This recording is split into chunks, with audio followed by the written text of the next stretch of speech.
Let's get corrupted. What is going on, everybody? It's your boy Joe with Meteoric Serpents coming back at you for another episode of the Colubrid Corruption podcast. Guys, it's great to be back. Another week down and another episode of Colubrid Corruption. Good to see you all back. And we have on one of our probably highest recurring guests, Dr. Zac Loughman, and we're surely going to have an interesting conversation today. So stick in and get ready for this. But guys, if it's your first time listening to the show, make sure you hit a like on today's episode. Make sure you hit subscribe on the channel. I took a look at the analytics, and it's like a 60 or 70 to like 30 or 40 ratio of people who do and don't subscribe. So if you're one of those people just lurking, just hit subscribe. It helps out the channel. Share it out with a friend. If they've never seen the podcast before and they like colubrids, I would really appreciate that. And while you're at it, you could also listen to the show on all the major audio podcasting platforms like Apple, Spotify, Google Play, YouTube Music, and all that good stuff. And if you are listening there, make sure to give it a 5-star rating and leave a review, because that really helps out the algorithm and all that good stuff. Let's see, a lot of people in the chat tonight. People excited for Zac. I'm glad you are, because we got a good one. Let's see. As always, guys, you could follow me on all my social media. It's all linked down below. Instagram is definitely the best place to stay up to date of what's going on at Meteoric Serpents pretty much everywhere you look. I post all the podcast episodes, my collection, and all that stuff. So, yeah, go check that out. Big thank you, as always, to fulviusapparel.com for sponsoring the podcast. Anyone who's looking for reptile-related merch, that's shirts, hats, hoodies, whatever it may be, go get yourself some Fulvius Apparel. And use code CC10 at checkout. Again, that's code CC10 for 10% off your order. That is the exclusive code for Colubrid Corruption listeners. Go support Justin, because he's a great guy and he makes some awesome stuff. So thank you again, Justin. Code CC10 at checkout at Fulvius Apparel. Let's see. First link in the description below takes you to the Meteoric Serpents Patreon, Meteoric Serpents Colubrid Corruption. If you're looking to support the show a little bit more, that really helps out. I always appreciate it. A lot of cool perks, which includes a Discord group chat of people who really like colubrids. So if you want to support the show more and get more out of your experience, consider joining. It's the first link in the description below. Let's see here. We have, oh yes, as always, because I always preach this, the CCR Conservation Fund. If you guys are looking to give back to reptiles in general, you should definitely consider donating to the CCR Conservation Fund. We raised $20K at ColubridFest once again.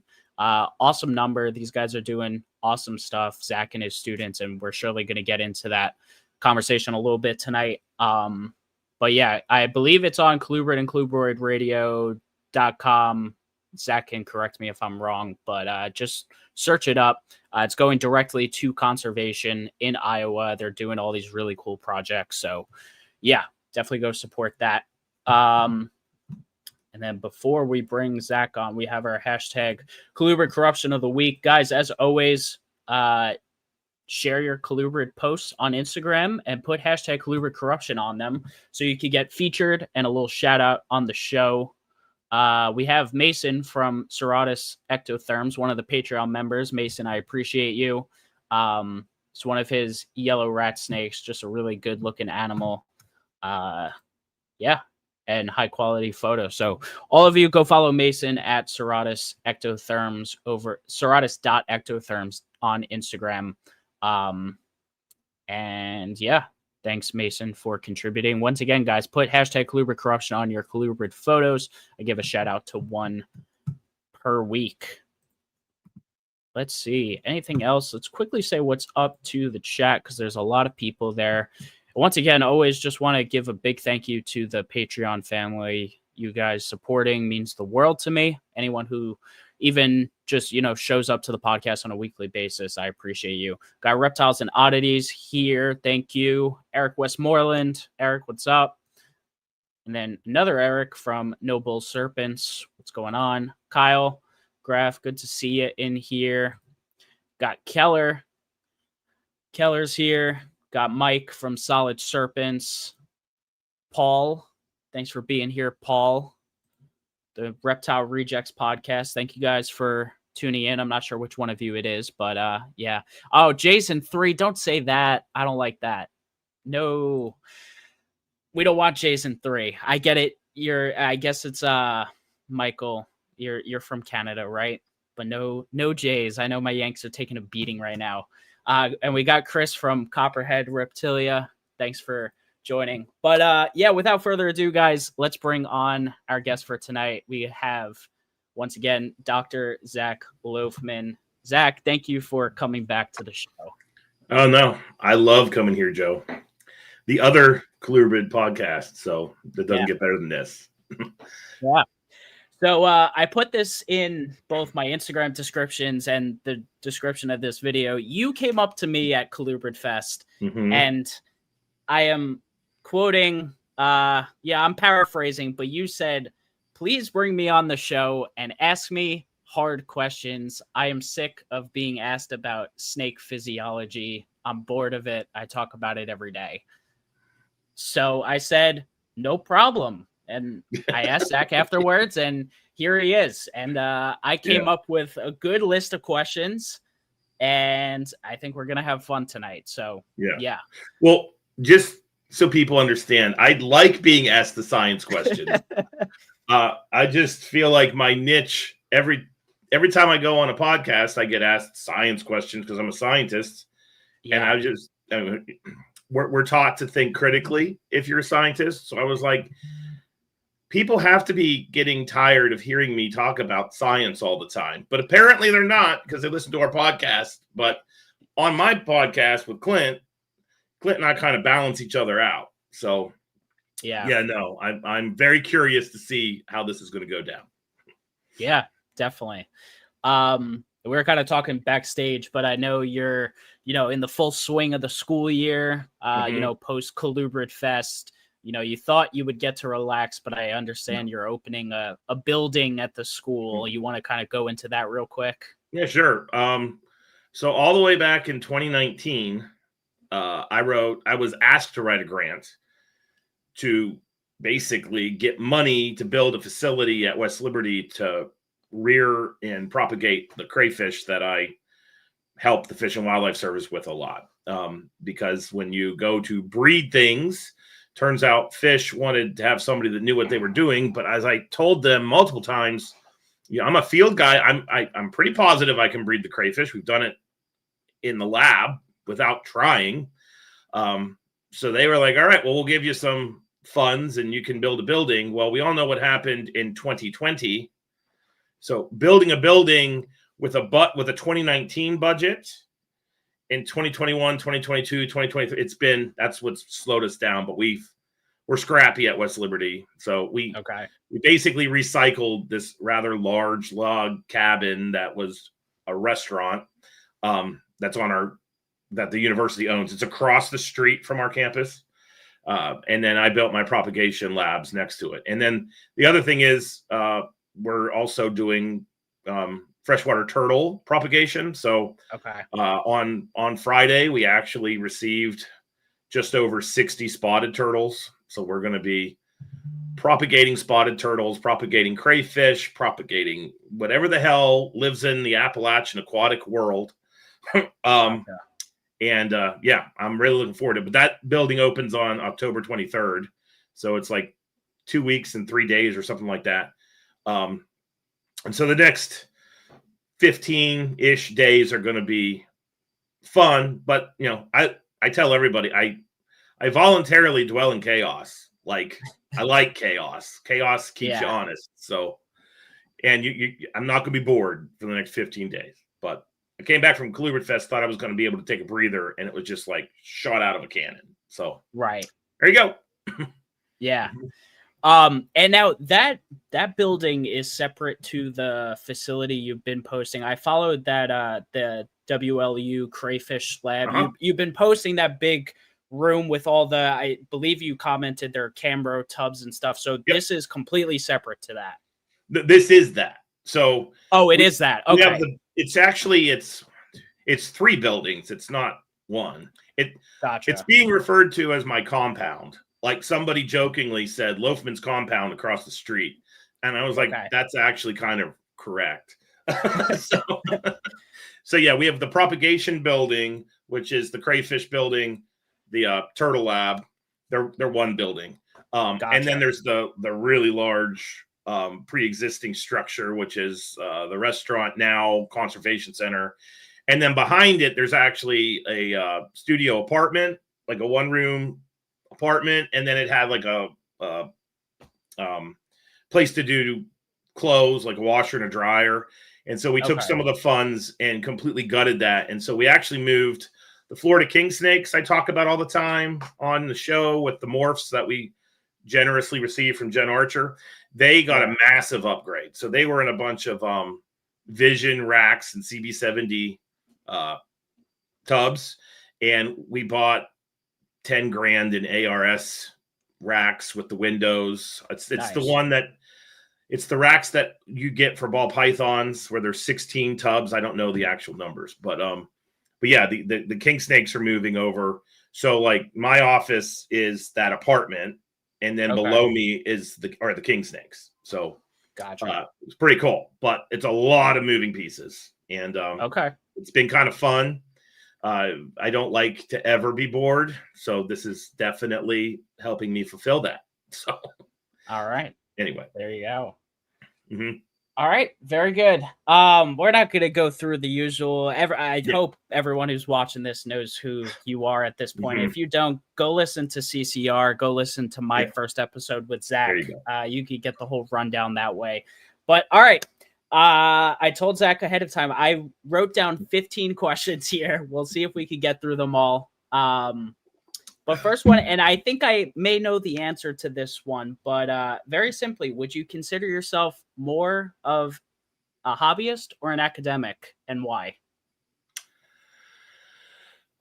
When it comes to herpetoculture? Yes, herpetoculture. That's a good one. I would say just because of my role, I'm, and it's going to sound like a cop-out, but I'm an academic that's rooted in the hobby, if that makes sense. So, and the reason why I am that way is I am pragmatic to hell and back. Like when you live in West Virginia, we have nothing here. like the area I go down to in Southern West Virginia to do my crayfish research. 2 years ago, I was in this kind of, it was a Kmart, but it wasn't a Kmart. And on the shelf, they had a TV that was still for sale from 1989. Wow. And I was just like, God damn. And then there's other parts where they're just now getting, Starlink was a huge deal because there wasn't freaking Ethernet in some of our counties still. So you have to be scrappy if you live here. You have to be able to kind of read through the BS in things. And I am very, I like that. No bells and whistles kind of deal. So when I got into this job with the zoo side of things, and everybody's heard that story a million times, here I am doing herpetoculture and I can't find anything. And I realized that whether we wanted to admit it or not, there was definitely material that was available to me in an academic setting. But most of the the material that was at the level that I considered it to be solid and decent, it was like NPR. Like I remember listening to Morelia Python Radio the first couple episodes. First, I'd never listened to a podcast in my life. They were my first one. I was like, what the hell is this nerd fest for 2 straight hours? Like, this is the greatest thing on earth. And I was walking a lot back then. So I would just basically walk like 8 miles and listen to an episode every single day. So I was getting a lot of kind of the material there. That's how I learned about the Blue Bible. And then I went out and got that, like that kind of stuff. Nice. But I also realized that when I would go and look at what was published, like my world, it was oftentimes, I just kind of felt like there was this mad disconnect. Like the academic side of things was definitely philosophically correct, but maybe not correct in execution. And then the hobby side of things was like the execution was nailed down, but some of the philosophy behind what was going on, and now I know my pinkies are out right now. I was kind of like, yeah, I don't like that. So I kind of realized in that process that I'm going to be the academic that does this as a hobby and as a professional pursuit. And I think it's suited me well, if that, but it's, yeah, that would be my answer to that. Okay. And what you were saying towards the end there, like, perfectly leads into my next question. So what has academia been able to show you about these animals that you don't get as a hobbyist? And then I want to hear the reverse. What has the hobby shown you that you don't get through academia? Okay. So with the academic approach, that's basically using, for me being a biologist, it's using the scientific method. So we're going to make an observation. Observation leads to a question. Question then has to be refuted or supported with an experiment. Like, that's just the way, if you get degrees, graduate degrees in biology, this is what you are taught. And so approaching herpetoculture that way has been fun for me because like I said, it's hard to find this information in a true academic setting. Yeah. But it's easy to find it in the hobby if you using mechanisms that you never use as an academic, like a Facebook group. If I put in a freaking paper, this information was found from the false water cobra Facebook group, like, a peer reviewer is going to kick me in the teeth. But at the same time, that's where the damn information, like, it's just there. So it's been kind of approaching herpetoculture with that objective scientific method philosophy, I guess. It's been cool because a lot of times I'll have something go down, and it's this with my collection here at the house. And, emotionally, I'm like, God damn it, Steve's dying. But then scientifically, I'm like, what is causing the helodermid to die? Like, it's this complete, I can be emotional, but I'm able to like kick it aside and be this android. And I feel like that has been a strength because some things where I really was, if I would have let the kind of gloom and doom of the situation get to me, I wouldn't have been able to come to the outcome that I did, which was ultimately solving the problem. So I would say that my academic training has helped me a lot on that front. My academic training also, because I'm a conservation biologist, and this is something that where I do think I don't know if I'm different than people. I've talked to Roy Blodgett about this a bunch, actually. That whole thing where we kind of turn a blind eye to how we got some of these animals, where we're like, oh, well, those were smuggled, but it's okay. They were smuggled 10 years ago. Like, to me as a conservation biologist, I'm never okay with that. Like, I think that's actually one of the reasons why I got out of Australian pythons, because that's what I dived into first was Australasian stuff and then Asian rat snakes. Like, those were the two things way back in 2016 that I was gobbling up. Yeah. But I just can't stomach knowing that some of these things were collected and brought into the hobby, into herpetoculture with kind of a nefarious background. And I think that's also why I've landed on the snakes I've landed on, because for the most part, most of my collection's now North American, and then the rest of it is South American. And all of the animals that I have, I think I know the background to how they got in, but I'm just not okay with that turning a blind eye to poaching piece.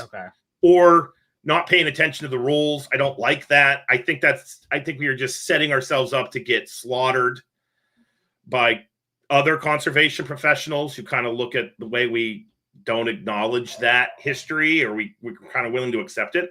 So I think that my academic conservation background has definitely kind of made that a strong personal pillar I'm just not willing to cross. So with the hobby side, I can answer that question easily. That's what makes it fun. Like I have to enjoy this. Yeah. Like my inner 10-year-old who drives me in all my professional pursuits. When I pull a tub open or I look in a Viv and one of the snakes is doing something cool, I'm like, wow, that's cool. Let's be real. The scientist is there, but the hobbyist is kind of at the wheel when that goes down, right. If that makes sense. Yeah. And that's why I have the collection here at the house that is separate from the school, because when I make the decisions at school, I would say 95% of those decisions are made with my academic cap on. Here at the house, most of the decisions are made with my 10-year-old cap on. Like I have to like these things to take care of them after I've worked 14 hours a day. And so, but I'm just blessed to be in a position where I can take a professional slant and a hobbyist slant and smash them together. And that's basically me. So, yeah. Did that answer your question? Yes, it did. And it perfectly segues into question 3. Okay. Now, because you juggle both, does that make any part of it hard in any way? Yes and no. The house, it's not hard because this is like free reign. I can do whatever the hell I want here. It makes it hard at school because I have to remind myself that I have a staff. And if I go and let that inner 10-year-old we're talking about drive the professional wheel, West Liberty is going to end up with a goddamn crocodile by 10 o'clock tomorrow morning. And that's a problem. So I have definitely gotten into scenarios at school where like someone reaches out to me and they're like, I have a blah. And I'm like, oh my God, we need that. And so then I'll, for a long time, I was like, yes, we'll take it. And then I would tell the people that work with me what we're getting now. And after about 15 conversations where they're looking at me like they want to rip my head off because we're taking on this crazy animal that the 19-year-old's got to take care of. I kind of slowed my roll on that a lot. And so now I just kind of take a deep breath. I'll throw it out into the ether. It's a group decision instead of me just making that decision. And that's kind of solved that. But like, great example. There's a guy named Nicholas Vine. He knows Lucas Lee. And Nick had a green anaconda that he bought and gave it to Lucas. And then Lucas emailed me like professionally. I was like, would West Liberty want a green anaconda? It's massively stunted and it's 5 years old. It's captive bred. And I thought in that moment, yes, we want an anaconda. And then I thought, no, we don't. But I want an anaconda. So then, because I mean, that's the ultimate water snake.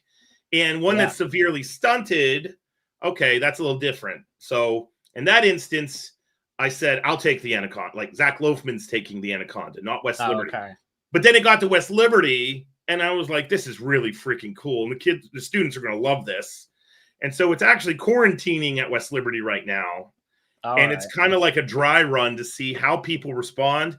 It's an anaconda. It wants to rip your face from your skull. So I love that. I've always loved that. So but I kind of made the decision on Friday when I was driving home, like, that's probably coming home next week because it's only 4 feet long. It's not a massive one by any stretch of the imagination. So like that's kind of a great example of that. But I will say professionally, if I'm going to take on a project. And that's not the same thing as a breeding project. Like I'm talking about like the hognose snake project. That 10-year-old voice is a massive driver. If my inner 10-year-old's doing backflips at the prospect of us doing this, I'm doing it, because it's on top of everything else I've got to do. So I better love what I'm doing, if you know what I'm getting at there. So but I've gotten a lot better than I was. When the podcast first started, when the podcast CCR started to catch and it got a little bit of traction. And when was that? Like 22, 23. That's when people started messaging me and they're like, hey, would you be interested in a Bubba de Ba? and that got real dangerous real quick. But I'm sure. I pulled that back. That's how I ended up with blue tegus. I didn't want blue tegus, but Jason Hood sent me a blue tegu, and then we had blue tegu. Like, you know what I'm saying? Like, so yeah. Nice. Anyway, thank you, Jason. By the way, it's still live. Nice. All right. Career-wise, if there were no, like, if you didn't have to worry about money per se, would you just keep and breed reptiles full time, throw away the professor stuff? Would that ever be a thing? I have to teach. Okay. Teaching is, I love teaching. Okay. You know, so my wife and I have talked about this a bunch. If we ever won the lottery or somehow became independently wealthy, which I don't know how the hell that's going to happen, but let's just say it did, what I would almost certainly do is I would drop all of my titles at the university, with the exception of the director of ZooSci and the director of the Appalachian Aquatic Conservation Center. I wouldn't be the chair anymore. I wouldn't be the program director for the grad school, all that bureaucratic stuff. Gone. And I would just go back to teaching, a full teaching load. And then I would fund the grad students to do the research I want to do. That to me is like the ideal gig. That's why, you know, I love, like a lot of people right now in my job, that we complain a lot about Gen Z. Sorry, Joe. I've figured out though how to vibe with them. I'll fully admit there was a little while. The COVID years were rough. Yeah. they were not okay. But we're past that now. So yeah. But no, I just love teaching. Like there might be a meeting later on in my day that I'm like, oh my God, I don't want to do this. I don't think there's ever been a day in my life where I'm like, God damn it, I got to go teach herpetology right now. Like it just doesn't happen. So no, I would even probably stay at West Lib, to be honest with you, because I really like the place. Yeah. So yeah, no, I don't think I would change anything. I don't think I would become a full-time breeder because I hate baby snakes. I absolutely hate them. Like that's part of the reason why there's this big shift of let me back that up. I hate small baby snakes. Okay. My false water cobras that are eating small mice right out of the egg, fantastic. And the bulls that I've, produced in the past couple of years, great. But those damn little Floridana and speckled kings and OBX kings and Eastern, no. So I'm just I'm keeping the Florida king snake localities I like. And keeping OBX kings, I have to for nostalgia reasons. But then I've done this mass exodus of everything else Lampropeltis for Pitchophis. And because I finally figured out how to keep them alive in my house. So nice. We're good. But yeah, no, I think I would be more stressed out if I was a professional snake breeder than if I was that's why I said money. That's why I said money's not an option. But yeah, okay. No. Cool. All right, gotcha. Now looking at this through an academic point of view, what's the number one thing that you dislike about the hobby? There isn't one. There's three things. They're all tied. Okay. And they're going to come from different angles. I don't like the way people let social media impact their lives. I don't like the way we sometimes use social media. And I also don't like it when people put those posts up that are like a paragraph long and they're like, I've just had it. And now I'm going to be taking a break from social media for the next 6 weeks. If you had it, don't tell us that. Just take the damn break. Like that's what, because you're obviously going to come back on here to see what people say. So anyway, and then the way people get nasty on it, I don't like that. I don't like the way that it can be weaponized, but I absolutely think it is necessary because it is what brings all of us together. So I just think that the way that it can be used for bad, I don't like that. Another thing about the hobby that drives me crazy is like, if you're going to breed snakes, and I've said this before, learn how to sex snakes. I don't think you should sell a snake as a boy or a girl unless you did that. You determine the sex of the animal. Yep. I am currently trying to get a blood python to go with the male I got from Phil from Wellington. Yep. Yep. And I am shocked at the fact that I can't get anybody to guarantee it's female when I go to buy, and I'm not buying it till I get that. And, you know, I've talked about it on CCR when I was getting the king snakes back when I had so many males that had impacted scent glands that that's why they were deemed females, because the probes didn't go in that far. Well, of course they didn't. The scent glands blocked. So, so I think people need to be able to do the sexing. And then one thing that we're supposed to do, we don't all do it, but if you do what we were taught to do as academics, you're supposed to be able to admit you don't know something and then rely on somebody else to learn it so you can then become a better person. And I don't know if the people I hang out with in herpetoculture do that. But there are some times where I see people just digging their heels in on something and they are so ungodly wrong, like not even remotely right. But this ego thing of I can't show weakness. I just don't understand that. The colubrid community, though, I would say for the most part, I don't really see that whenever I'm talking with the peeps in our community.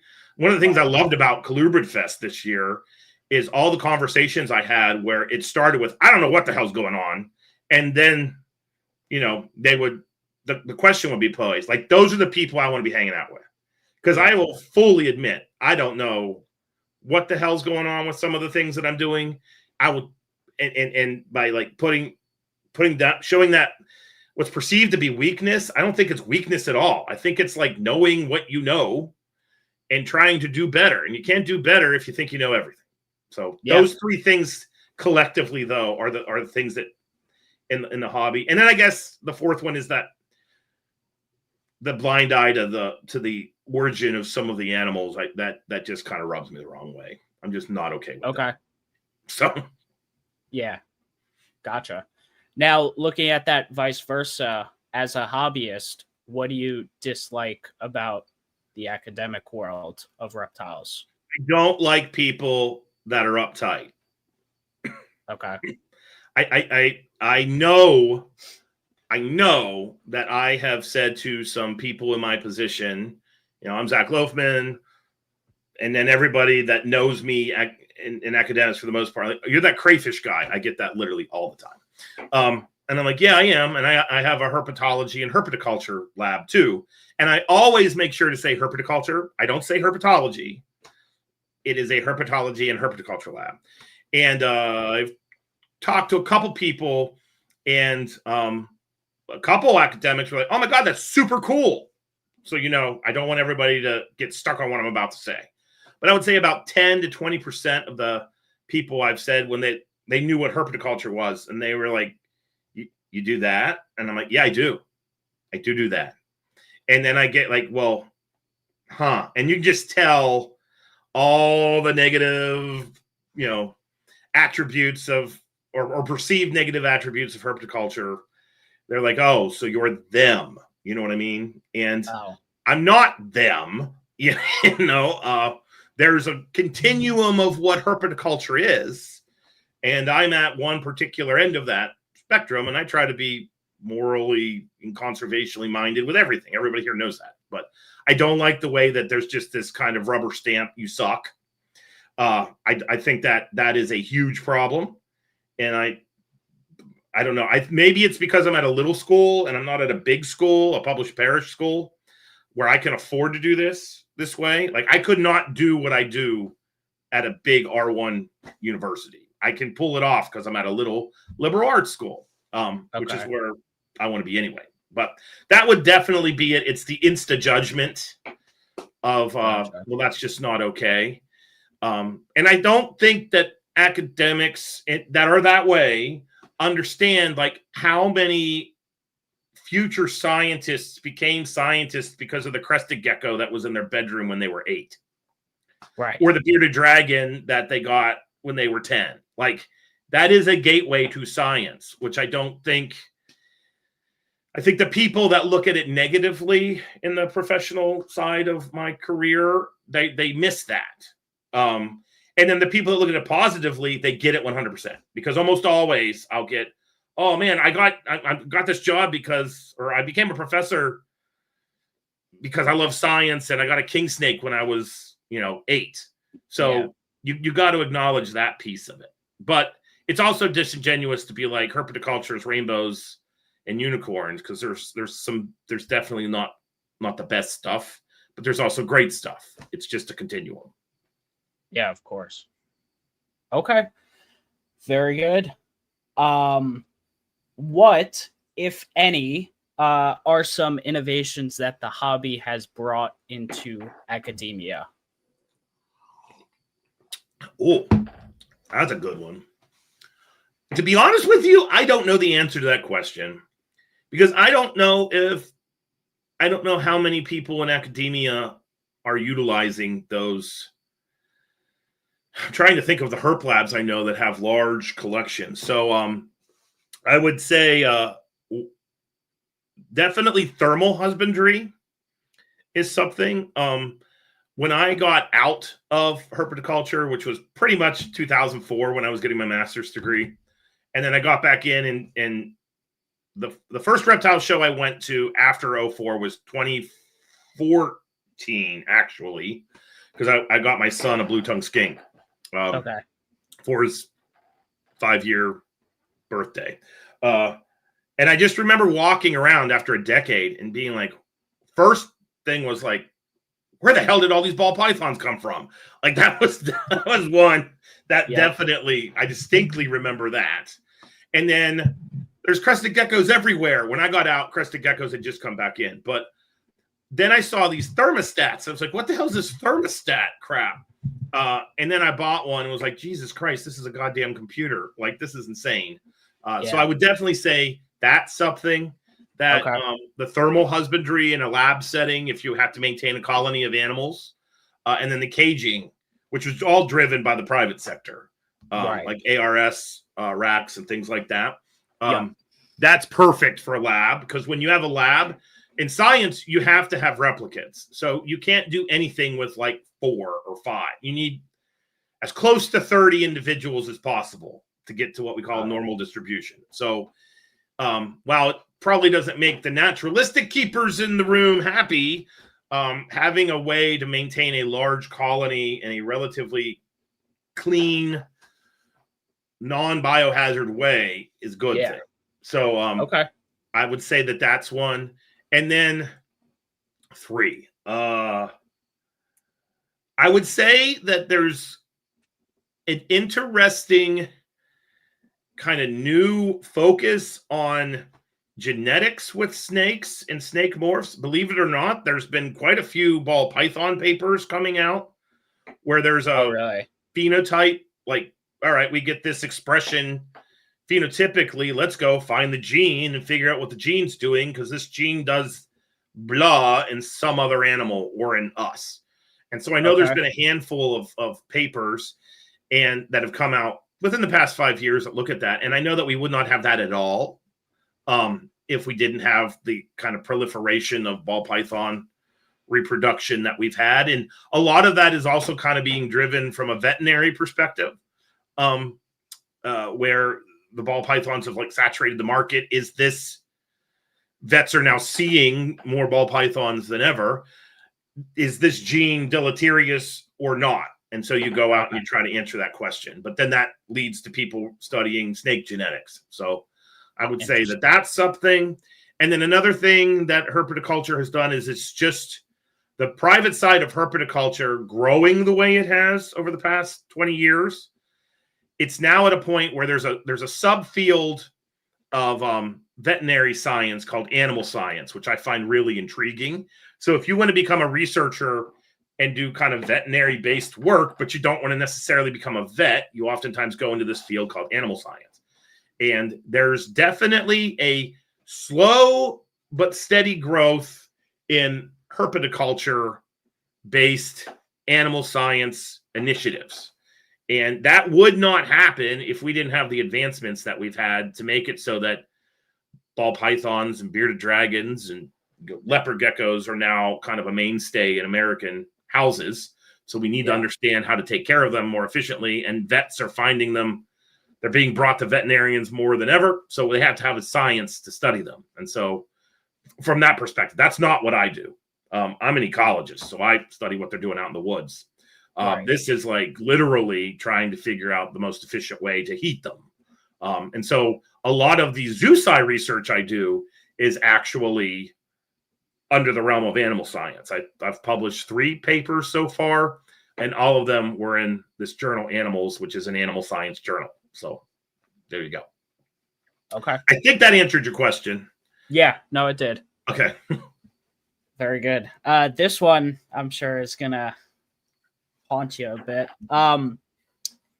What factors in, let's say, a paper will lead to your agreement or disagreement with taxonomic changes? So I just have to see multiple lines of evidence. That's it. I do not like when you make a judgment call entirely off of genes. That's what's gotten us into like the whole rat snake debacle. Well, my question was more like, is it like you seeing like DNA? Like what is, I understand you want to see evidence, of course, but what exactly is the evidence that you want to see? I need to see, and this comes from my crayfish world. When I name a new species of crayfish, I use something called the integrated species concept, which is, and that's one other thing. This is one of the things that always makes me laugh. When people are like, oh God, new species, I'm going to get angry. What people don't know is there's over 30 definitions of what a species is. So like by sheer default, whether we like it or not, Burbrink's rat snakes meet a species definition. It's just your decision as a person. Do I like that theory or do I think it's crap? And so that's where it comes into play. But for me, I have to see some kind of genetic evidence that shows that it is isolated. And now with the way that these papers are coming, the technology is coming out, next 5 years, I don't think we're going to be arguing the way we were in the past. In the past, we were all pissy because we were like letting one gene out of millions or tens of thousands make the judgment call. Now we're doing this whole genome crap and it's getting cheap. So it will be very easy to take a little snippet of tail tissue from any snake, put it in a vial of DNA buffer or alcohol, bring it back to your lab, and then just look at all the genes, and that is pretty freaking telling. But I have to see genetic evidence. And then I have to see geography that goes with the genetics. So like this animal's distribution on the landscape based off the genetic response you're getting, like, does it make zoogeographic sense or does it not make any damn sense? And that's where like some of the papers that have come out in recent years, I looked at them and was like, okay, maybe. And then in the Facebook groups, people were like, oh my God, like the new rhino rat. When I read the new rhino rat paper, I thought, all right, could be stronger. Okay. So I'm not entirely convinced, but I saw enough evidence for me to be like, I could see it being a thing. And then later that damn day, I don't remember who the hell it was, but somebody just shredded the crap out of it on a line, and everybody started ganging up on it. And I was like, but guys, you're just mad because it exists. Like, you've got to come up with an argument to like discredit the paper. And I think Rob Stone was the one that came up with it because the genetic evidence they showed that they were different, but they didn't have anywhere near as extensive a sampling as I would have liked to have seen. So my response to that was, you've shown a difference. Okay, it could be, but I'm not convinced because we don't have the geography. And I don't think people realize you can do that. You don't have to be like, oh, it's a thing. You can be like, I'll believe it when I see more. And then blood pressure stays here. Everybody's cool. Yeah. And we just keep walking, So So for me though, that's it. And then obviously, if you have genes and you have geography, then if we have morphology, we're set. Like you got a hemipenal structural thing that's different. Got it. You got a different scale. And with the rhino rats, I don't remember it off the top of my head. There was something with eye scales or L'Oreal scale. The L'Oreal scale. Yeah. And so if you think about the evidence they showed in that paper, they had morphology, they had geography, they had genetics. So, it's just they didn't have an overwhelming sample size. So that could have just been individual variation. That's why I wasn't convinced entirely, but I wasn't upset about it either. Yeah. That's my one thing. And I've only read like a couple of these papers before, and I can make no sense of scientific papers too well. But that's like my only thing when it comes to science is just like me as a reader, I would want to see sample size. Like sample size leads to okay, it's overwhelming evidence. And when there's not that, that's where me as the lay person could take it as, well, like you're kind of saying, like, I don't know. The only issue with that is it just totally depends on the field person's opportunity to be in the field. Of course, yeah. So, like, if you live in Vietnam, you obviously are, it's a day trip maybe, or a couple days for you to get up to wherever the hell this thing lives. I think it lived in Vietnam. I could be wrong on that. But, I don't like it when you've got you've got a point here in northern Thailand, a point in southern Thailand, one over here in eastern Thailand, and you went to the museum, you found 3 specimens, they're all bleached out, and you're going to like describe that. Like, I feel like you need to go out to the field, but it's also disingenuous of me to say that because I am a field guy and I know how freaking hard it can be to find these damn things in the window of time you have to actually look for them. So in that instance, if you've got the empirical evidence in the animals that are in the jars in the museum and you can, show it, go for it, I guess. So I just have a tendency to kind of take a step back, look at everything, take a breath, and then make a call. Like when the anaconda paper came out last year describing the new species. Right. I read that paper and, I didn't think the people sucked. I didn't think they were horrible people. I didn't go personal. I just looked at the data and was like, I'm not sure I agree with this conclusion. Okay. Because for me, it wasn't even the genetics. It was the geography. Like anytime you use a river and you say on this side of the river, it's one thing, on this side of the river, it's another thing, and the damn snakes can swim, I've got a problem with that. Like, you don't have to have a PhD to know they're going across and there's gene flow. So right. I had a problem with, that's the issue I had. But then that paper came out by Dr. Wooster that just like thumped the living crap out of it. Like, you got to be, if you're going to make that call, you got to be willing to take the response. And the response to me was far more complete. And so in the end, I read the rebuttal and I'm like, okay, we don't have that. That's not a valid species. But the scientists that did it, by their definition of a species, it's a valid species. And that's what I don't think people understand is like, no one has a gun to our heads saying what a species is. Yeah. And it's an artificial construct created by human beings. It is so imperfect, it's not even funny. So, well, that's the thing, and that's what makes the hobby a little weird too. Is that we conform to the the constructs, as you put it, and not to their fault, but like sites like Morph Market, when things like that happen and they implement the changes, and that's what everyone sees them as, like black rat snakes being Allegheniensis, something like that. It's like, okay, then everyone starts calling them Eastern rat snakes, and I'm, I like just never. You'll never catch me calling a black rat snake an Eastern rat. I will just never do it. I'll call it a black rat snake forever. But that's what happens, and then it becomes it's like a hobby-wide thing. So that's why I find that the taxonomic conversation so interesting, because I feel like it does almost have an impact on the hobby a good bit.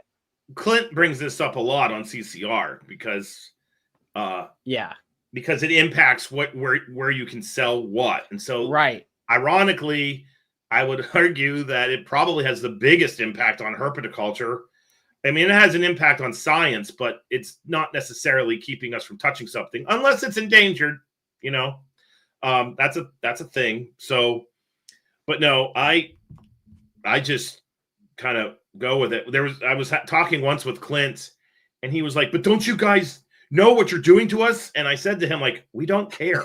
We're not doing this for herpetoculture. It's science. Like, they don't care." And I'm sorry, everybody listening, but it's just a simple truth. You know, we're in the pursuit of fact and trying to figure out what is valid, what is whatever. And I think that also chaps people's asses a little bit, that the scientists just don't care. So they care about finding the truth in nature. That's what they're trying to do. So got it. All right, cool. And then that convo leads into this next question is, so this one I find interesting because I feel like it goes half and half, and it's very dependent on the species. But should the hobby lean in more towards using common or Latin names, or is it dependent on the species? Because, like, again, just to give like examples, if I'm talking about my bamboo rats, most of the time I'm going to refer to them as coxeye because that's what I have. That's what I bred. And then, you know, just in basic talking, I'll say, oh, they're bamboo rat snakes. But almost always I'm going to refer to them as coxeye. Should we lean into the scientific names more? Is there a reason we shouldn't? And go ahead. I'm going to tell you why we should. Okay. When you are talking about morphs, and there is a Florida king snake morph called a peanut butter. There's a Florida king snake morph called a jelly. Yeah. If you were talking to somebody in a conservation-based field and you're saying, yeah, man, I took my peanut butter and I bred it to my jelly and I got peanut butter and jellies, how in the hell are they supposed to take you seriously? But if you can show them, like, I know, I keep Floridana over Goinai, but it's not Goinai anymore. It's Means Eye. When you start talking that way around the people that are trying to take this away from us, I feel like there's some respect points that are gained. And if there was any reason why I would argue leaning into the Latin, it's we need the respect points. And so that is something that I think is important. I also think you just need to know who the hell you're talking to when you're talking to them. Of course. You know, if you're just trying to relax because this is your hobby, talk about peanut butter and jellies, you know, that's fine. But if you're talking to somebody that could potentially be impactful as to your ability to keep these things or not, you might not want to do that. So that's why I think the Latin is good, because I know just at school, when I teach herpetology, every test question's in Latin. There's not a single, like, you have to know the Latin name for redfoot tortoises. Okay. Even though we call them redfoots, we don't call them Giacalone, whatever. So, so I make my students do that, and I know it because when they go and you're talking to herpetologists, our native tongue is Latin, and that's another reason why, is if you want herpetoculture to be considered herpetology, we have to, I would argue, cater to herpetology's rules, not the other way around. So, okay. And then, like, the other thing on that is there's like biological concepts that herpetoculture just gets wrong. And there's like, herpetoculture knows it's wrong, but they're like, yeah, we're just going to keep doing it anyway. Like the whole codom thing. Yeah. Like the definition of it. Like, I actually, because I know it's wrong, like, I make explicit choice to say incomplete dominant, even though I know everyone's going to call them a codom. Yeah. I'm like, I'm not going to say the wrong thing for...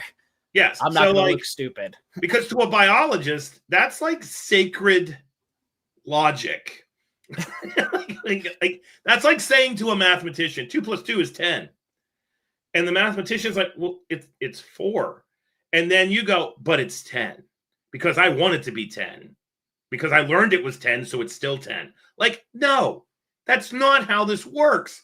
If you want to be taken seriously, just drop your preconceived idea, learn the right idea, and use the right word. Like, I've never understood this grabbing on to that and not letting it go kind of thing. So, but then we get into some weird situations, and I'm going to give you one that throws me way off. So the green bush rat snakes, which I think per the latest paper are now Goniophis, Prasinum, and Cerulum, or whatever. There's 2 species now, and they're not in Goniosoma anymore. And I don't even know the difference between them. And whoever has them in the hobby probably also doesn't know the difference between them either. So what the hell do they call their snakes? So if you don't have to call them this, but Goniophis spa is what you would call them if you were a scientist, because they're in the genus. You just don't know which one you have. So that would be like one approach.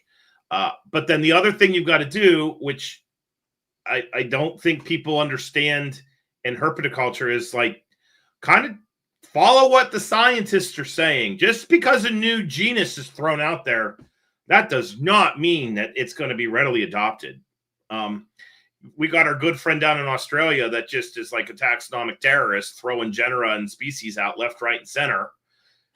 All of those aren't being adopted necessarily. And sometimes, whether we like it or not, he uses the zoological nomenclature rules and gets a win.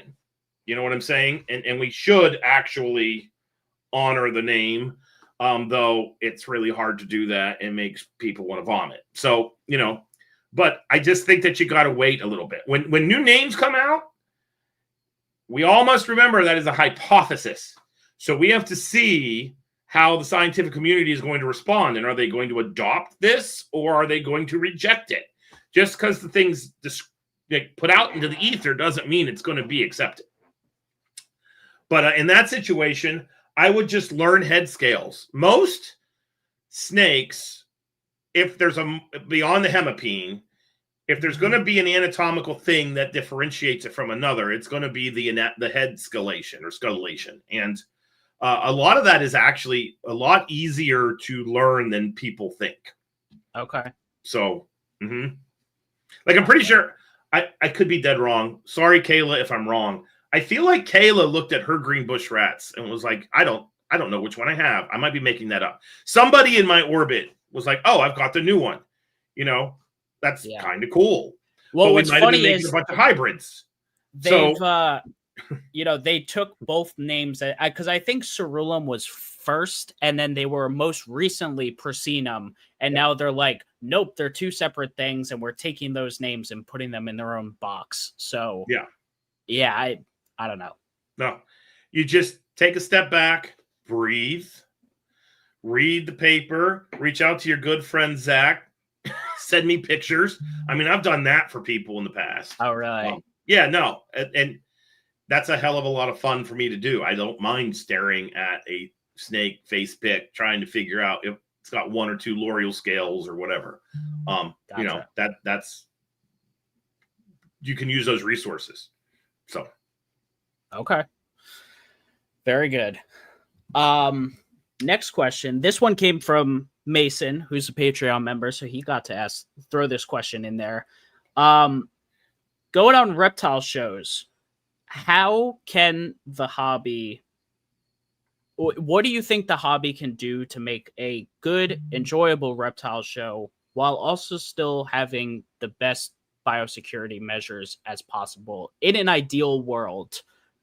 Okay. With the exception of not having them at all. Yeah. What would be the most perfect scenario? So before I go any further with this question, no matter what, a reptile show is a biohazard. Absolutely. You are putting yourself and your collection into willfully. Even if you do what I'm about to say, I think it's in the end a little bit disingenuous. So I think the best way to deal with that is just you as the keeper going to the show, when you get home from said show, you decontaminate yourself beyond all belief. So that's, and don't touch anything at the damn show. Like, I walk around with my hands in my pocket. I won't touch the table. I very rarely pick the critter up until I'm pulling the trigger. So all that aside, I think that there's a couple things that we could do. I think an all captive bred show would be pretty cool.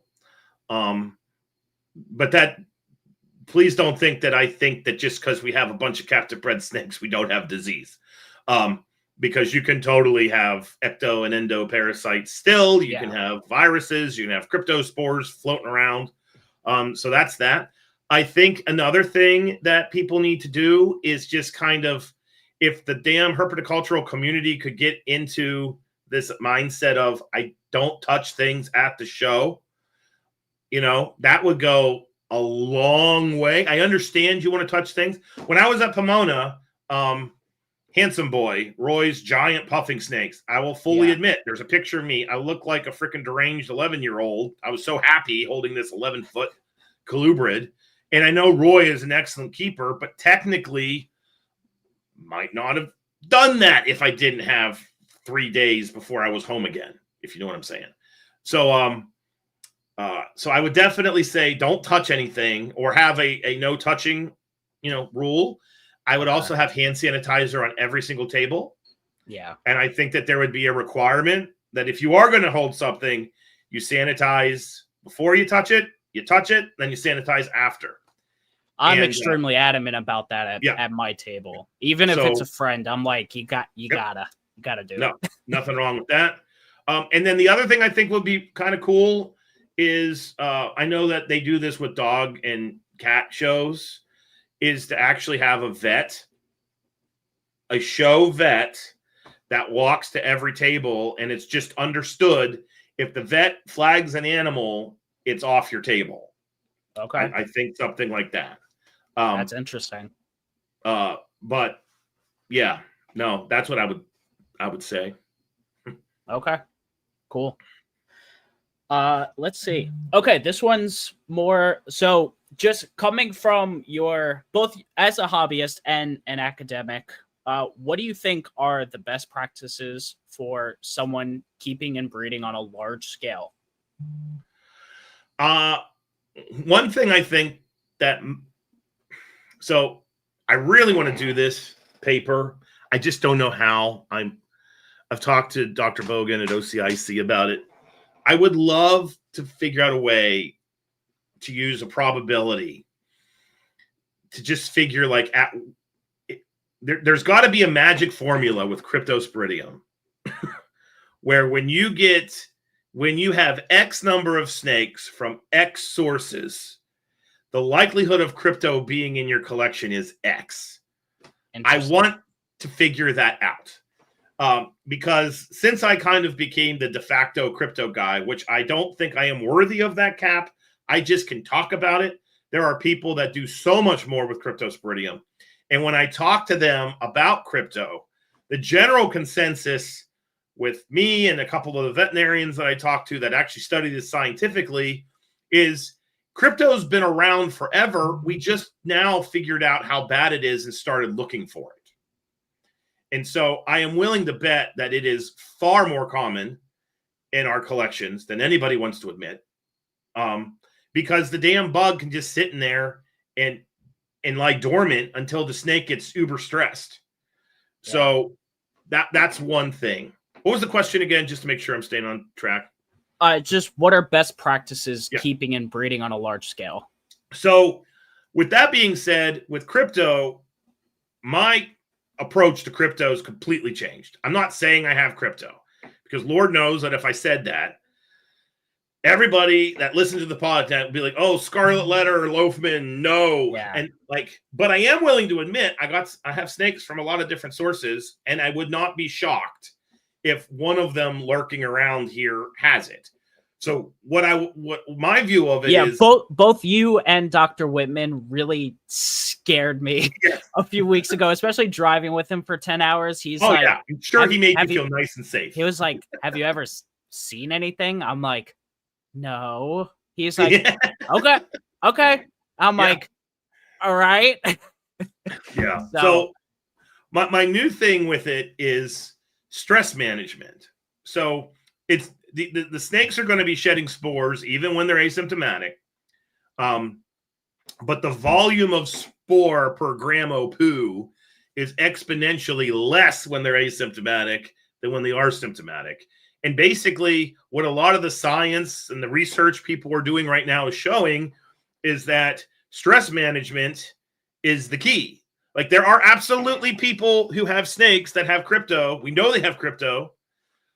And as a long-term study, their poo's being studied. And what's being found out is that they will still test positive if you send it to U of F or RAL.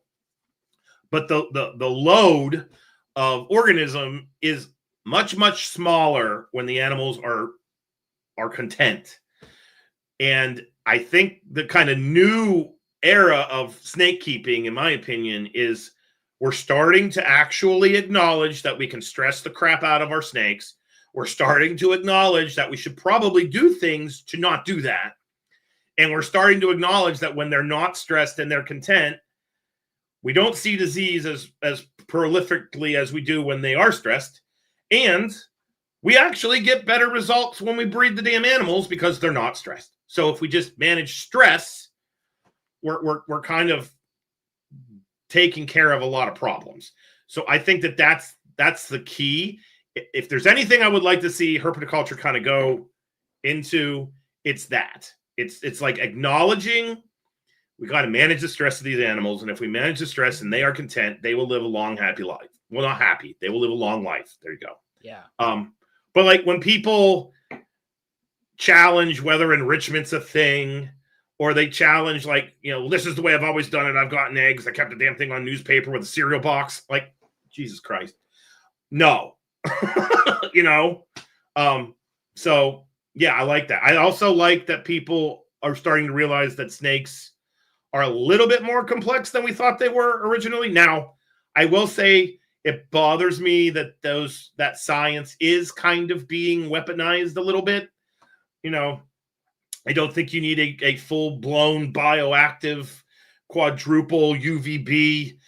Wait for the snake to come to me before I pick it up. Like that has its place.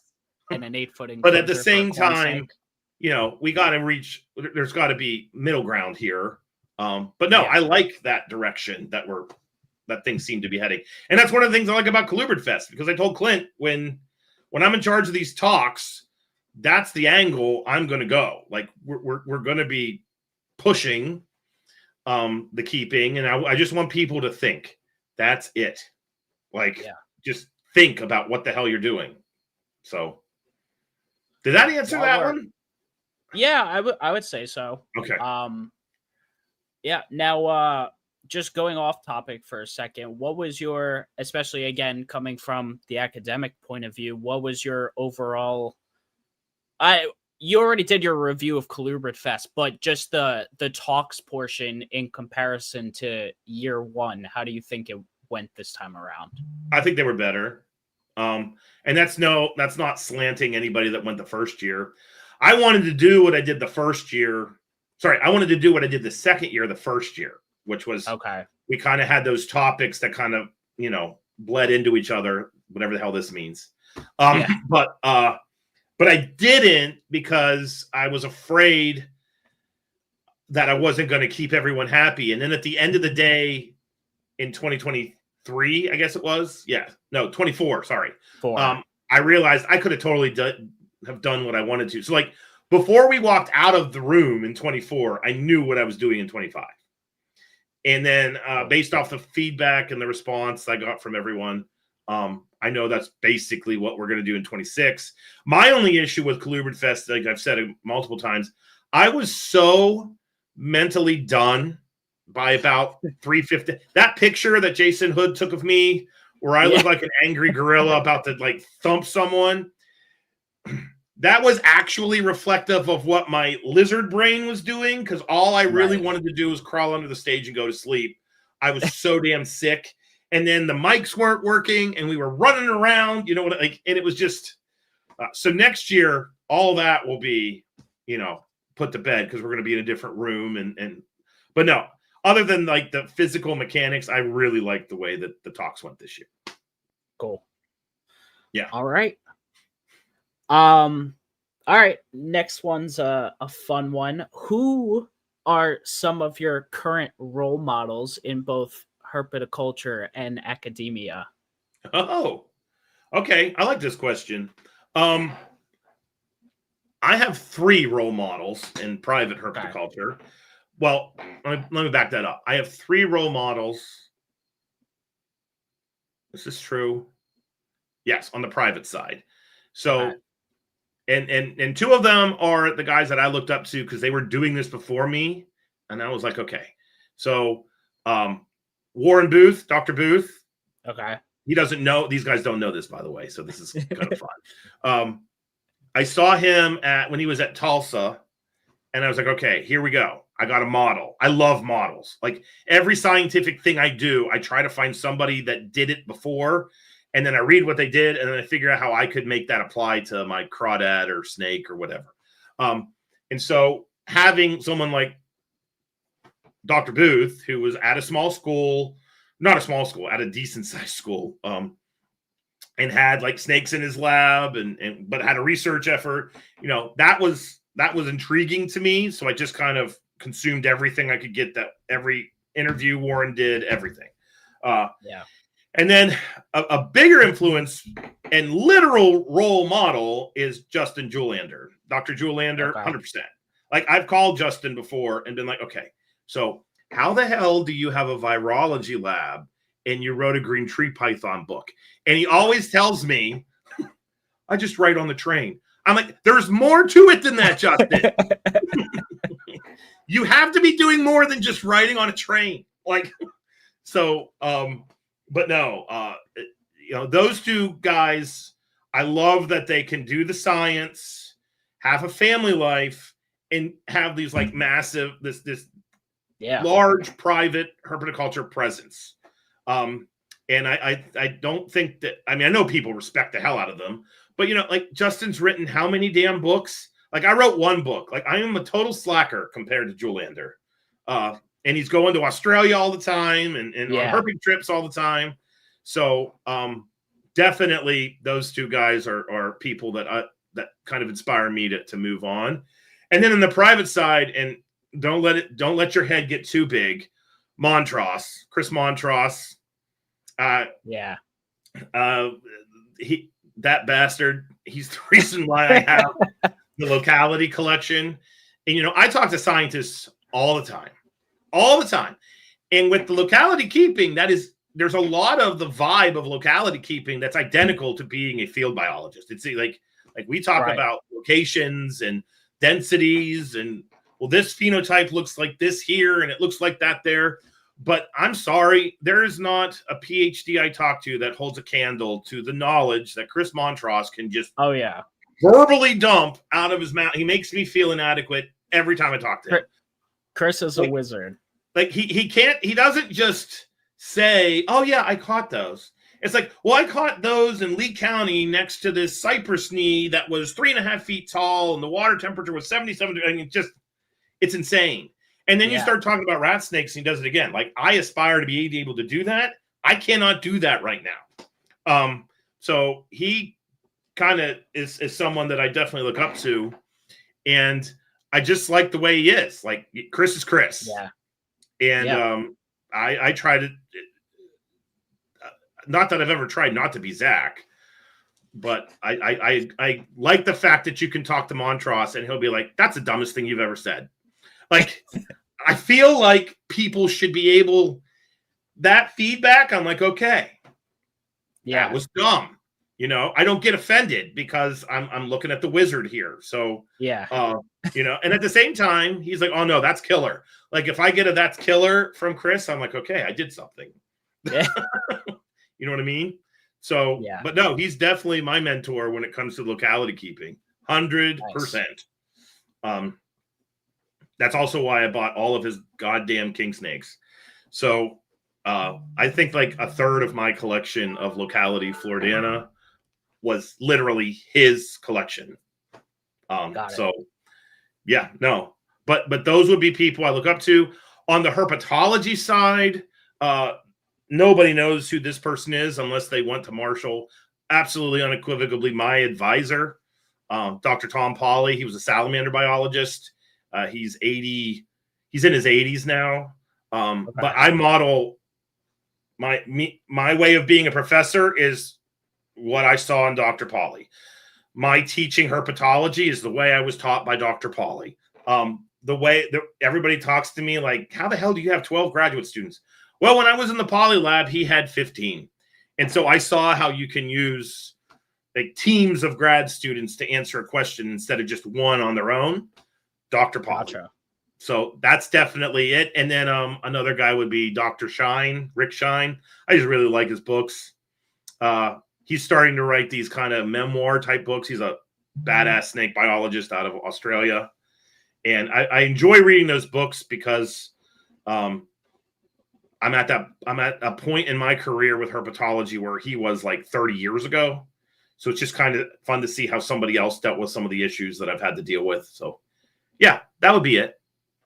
Nice. All right. How has CCR and ColubridFest allowed you to grow both in the hobby and academically? Massively. I cannot get over the fact that the impact CCR has had on people's lives that do this, I was not prepared for that. And I'm not saying this from an arrogant point of view. I'm literally like, it's the most humbling thing ever. I mean, you're on a product of it. Yeah. Well, there you go. Thanks, Joe. So I've always taken like this kind of teaching role very seriously. My parents were teachers. All of my aunts and uncles that were not my aunts and uncles, they were my parents' friends. They were all teachers. Okay. Like it's the family business. So I understand the role of a teacher. And I just thought when I was doing this initially, like, well, I guess I could teach more people if I went on and did a podcast, like, and I can recruit for Zooside. But yeah.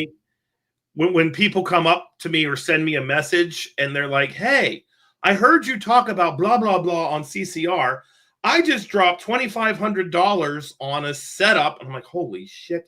Like, so I better be telling people the right things if they're willing to like, follow through at that level. So it's kept me very honest. And it keeps me going. Like everybody keeps talking about burnout.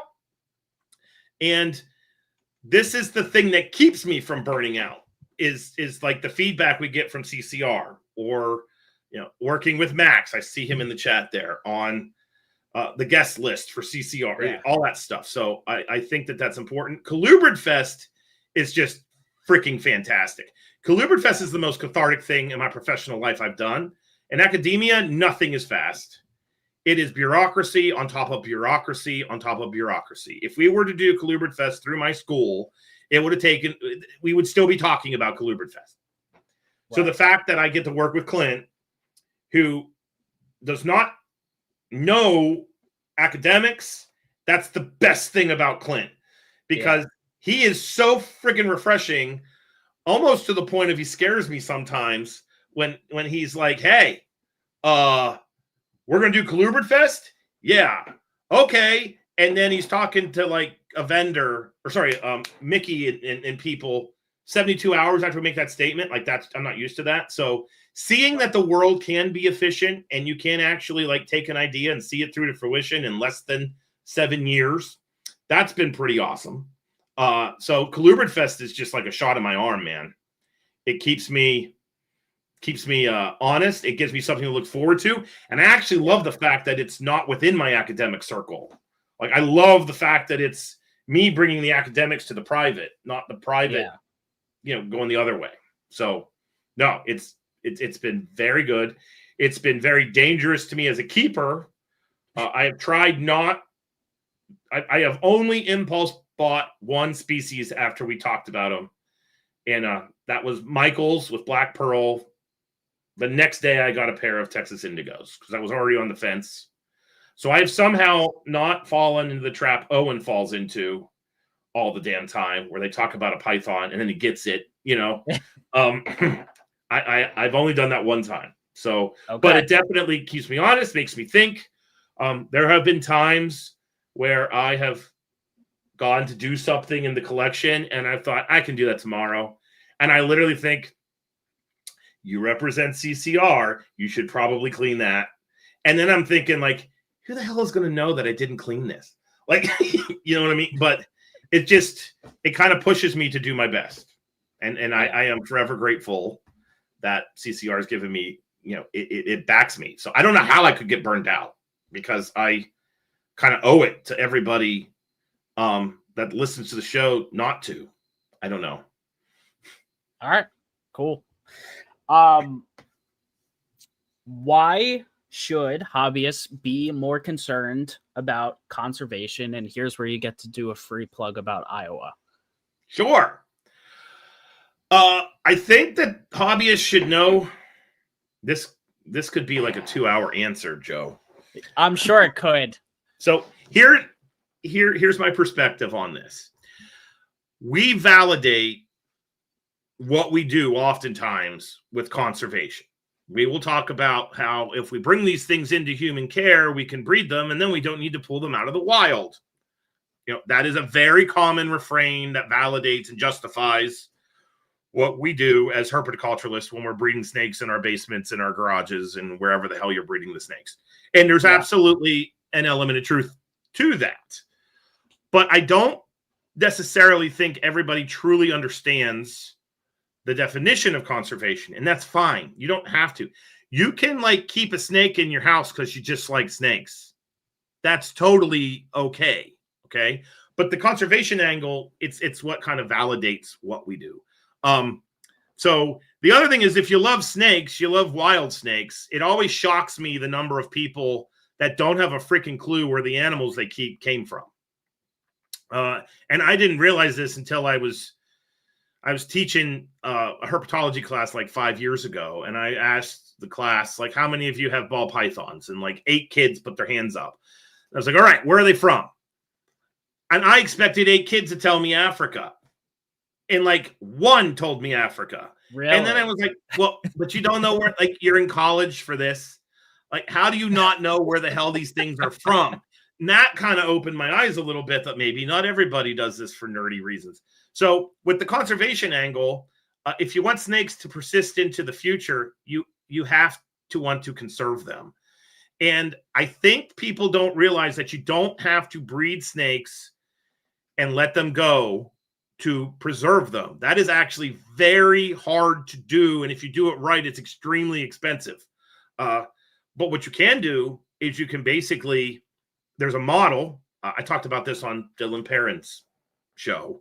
And that model is, I feel like if you breed snakes, maybe you take 2% of your annual earnings, 1% of your annual 0.5%, just something, and give it to a conservation organization that is going to be doing one of two things: either preserving snakes directly or conserving habitat that snakes you live in. Those two things are the way that I feel herpetoculture can really do conservation, because herpetoculture, with the culture part, we're all about making snakes. And what do we do when we make those snakes? We sell them. So we're making money.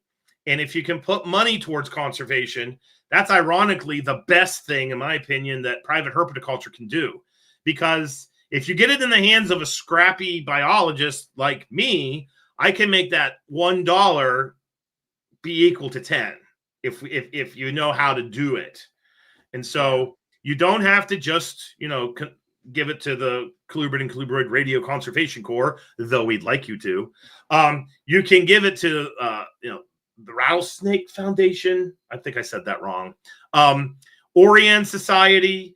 A couple zoos have snake-centric projects. St. Louis Zoo does a lot of work in Armenia over in Europe with European vipers. That's pretty badass. Okay. You can give it to rainforest organizations that are basically taking a chunk of rainforest and preserving it.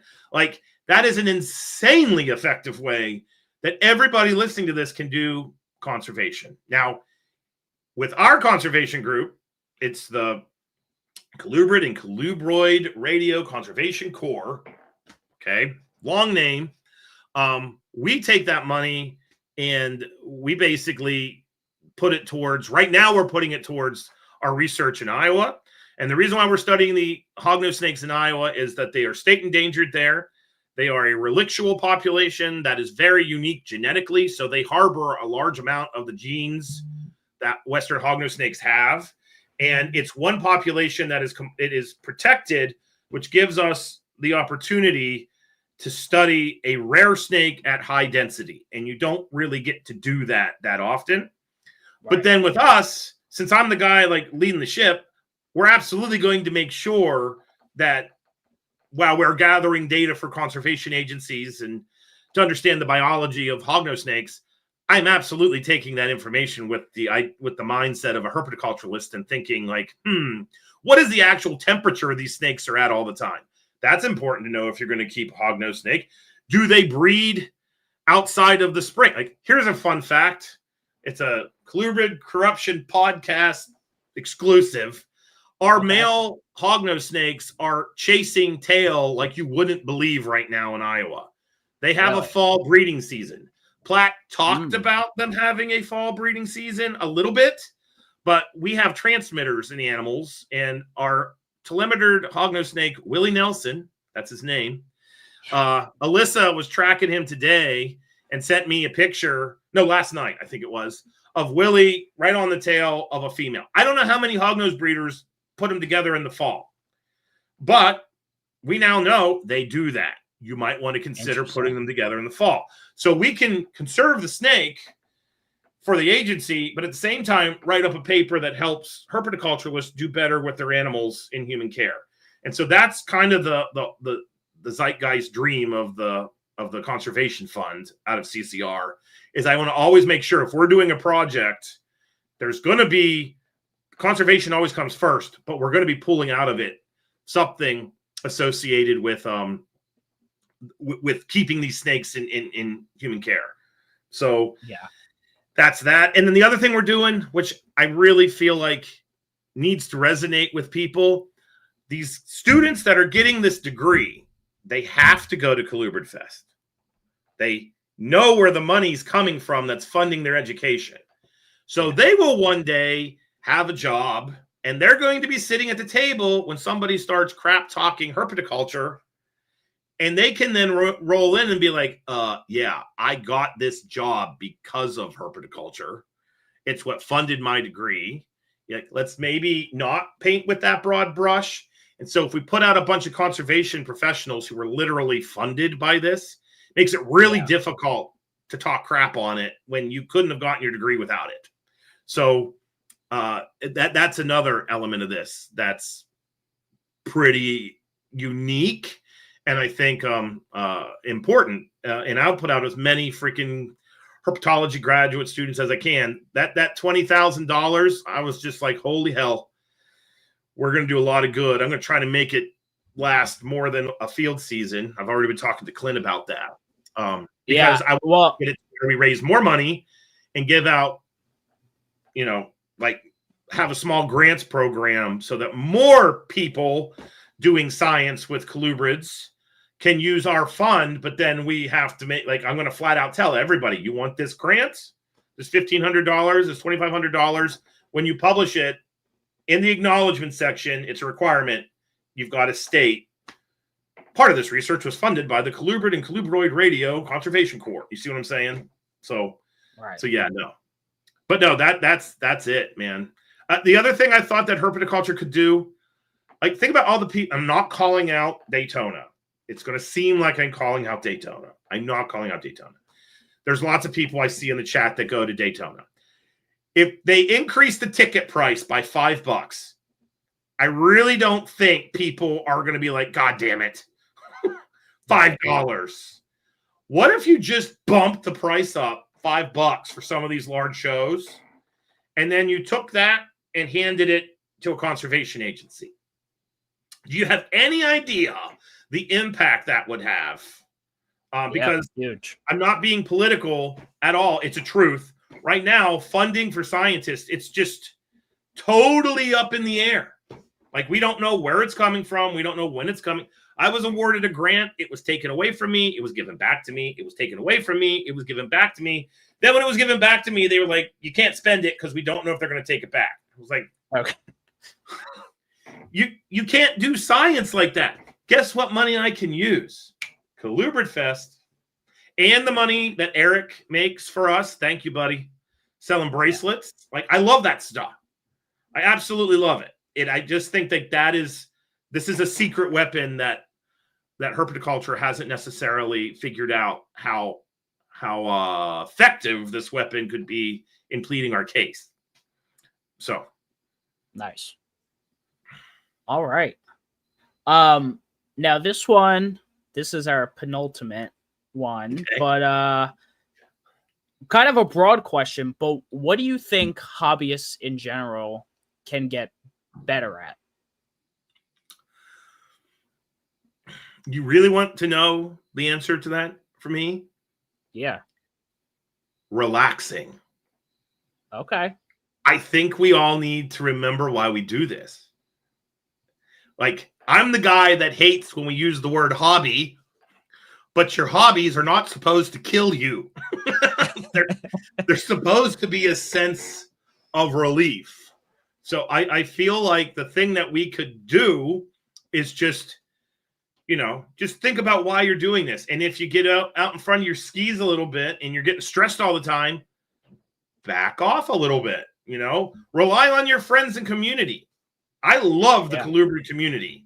And I realize that not everybody that I talk to is in that community, but the CCR, Colubrid corruption, we have kind of a joint community. Let's be real. Yeah. That community, love it to death. Because if you're having a bad day or something's going wrong, you can actually talk to people and you're not going to get a scarlet letter necessarily. Right. I've talked to several people who I consider to be badass keepers, and they're like, I got a positive crypto hit. That doesn't mean you suck. That means you have a snake that has crypto. That's all that means. So I just think that we all need to remember why we're doing this. That's the biggie for me. It is like that inner 10-year-old I keep talking about. I make sure that he is present for all of my decisions. I made some bad decisions in the past couple weeks. I don't need a stunted green anaconda. But having a stunted green anaconda is when I walk in the room, there's never going to be a day I look at that snake and I'm like, God damn you. You know what I mean? And so it's going to be that endorphin hit. And I think that we just need to be honest with ourselves and be easier on ourselves too. I think that when people have a catastrophe or something hits, it doesn't mean you suck. It means you had a bad moment. So the number one thing above all things is just relax. I don't think, I'm not going to say you need to take data. I don't necessarily think that. If there was a more direct thing, it would be, we need to quarantine our animals more. Dr. Whitman, I've now listened to 2 veterinarians this year give talks that scared the living crap out of me. And so both of them, the underlying theme was, if you quarantine, stupid, these problems won't happen to you. That was kind of an underlying theme. And I'll fully admit I've broken quarantine before. I get absent-minded and I will literally forget why the snake is in the dining room. And then I'll bring it down here to the office. And I'm like, you moron. That thing was 3 weeks into a quarantine and now it's here. I've done that twice the past 8 years. So, no one's perfect, but that's the thing. No one's perfect, but rely on your friends, rely on the community. We're all good people. We're here for the right reasons. I just think people need to back off themselves, and then if there's a noob, for the love of God, let them ask the dumb questions and not judge them. Come on, The worst thing that can happen is flaming people. Like, what do you get out of doing that? I don't understand that. I have messaged private. I know other people do this too. I've been in a Facebook group, seen somebody put a question, and there's always that curmudgeon that just annihilates the new person. I will oftentimes, when I see that, I'll send them a private message and be like, hey, you want to talk on the phone? Now, I've learned that when you say to a 19-year-old you want to talk on the phone, that's like you want to get in my blue van if you grew up in the 1980s. So, yeah, I just don't like texting. That's why I say, do you want to talk on the phone? So I probably creeped out quite a few people, but at the same time, it's oftentimes it works, and now you're able to help someone, So, but no, quarantine more and just be easy on yourself. That would be okay.